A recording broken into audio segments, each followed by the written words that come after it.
ఈ శిక్షణకి రావచ్చు.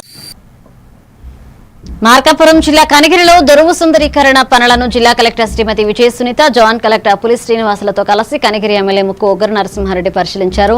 పనుల పురోగతి అధికారులను అడిగి తెలుసుకున్న ఆయన సుందరీకరణ పనులను త్వరితగిన పూర్తి చేయాలన్నారు. ప్రజలకు ఆహ్లాదకర వాతావరణం కల్పించే నాణ్యతా ప్రమాణాలతో పనులు నిర్వహించాలంటూ అధికారులు పేర్కొన్నారు. జలధార జలహారతిని గత నెల ఏప్రిల్ 6వ తారీఖున ప్రారంభించడం జరిగింది. ఇందులో భాగంగా ఎన్ఆర్జీ వర్క్స్తో పాటు వాటర్ కన్జర్వేషన్ వర్క్స్ కూడా దాదాపుగా 3600 పైగా ఐడెంటిఫై చేయడం జరిగింది. ఇందులో దాదాపుగా 1478 వర్క్స్ ఇప్పటికే శాంక్షన్ కూడా ఇచ్చి ఉన్నాం.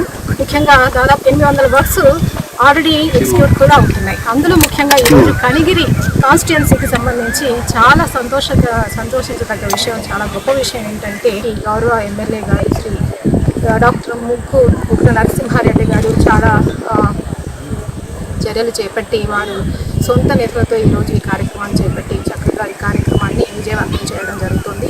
ఈ కార్యక్రమం దృష్ట్యా ముఖ్యంగా అందరూ కూడా చక్కగా పార్టిసిపేట్ చేశారు. చక్కగా జలహారతి జలధార కార్యక్రమం కింద ఇంత మంచి కార్యక్రమం చేపట్టడం అనేది నిజంగా చాలా గొప్ప విషయం. ఈ సందర్భంగా మరి అందరినీ కూడా అధికారులు, తర్వాత ఇక్కడకు వచ్చినటువంటి దాతలు అందరినీ కూడా అభినందిస్తున్నాను.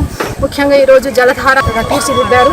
ఈ సందర్భంగా వారికి ధన్యవాదాలు కూడా తెలియజేస్తున్నాను. ఇలాంటి కార్యక్రమాల కారణంగా ముఖ్యంగా భూగర్భ జలాలు, ముఖ్యంగా మన కనిగిరి కాన్స్టిట్యున్సీని చూసినట్టయితే ఇప్పటికే సివియర్ డ్రాట్ మండల్స్గా డిక్లేర్ అయి ఉన్నాయి. మరి ఇలాంటి కార్యక్రమాలు చేపట్టడం కారణంగా భవిష్యత్ తరాలకు నీటి ప్రాముఖ్యత అనేది తెలుస్తుంది. అదేవిధంగా నీటి వనరుల మీద మనం ఎంత శ్రద్ధ పెట్టాలి, దానివల్ల సమాజానికి జరిగే మేలు ఏంటి అనేది కూడా తెలియవస్తుంది. కాబట్టి ఈ సందర్భంగా ఇలాంటి కార్యక్రమాలు చేపట్టడం అనేది ఇప్పుడు నేటి ఆవశ్యకత. మరి ఈ కార్యక్రమాన్ని ఇంత తొందరగా చేపట్టి, అంటే నెల రోజుల ముందుగానే చేపట్టి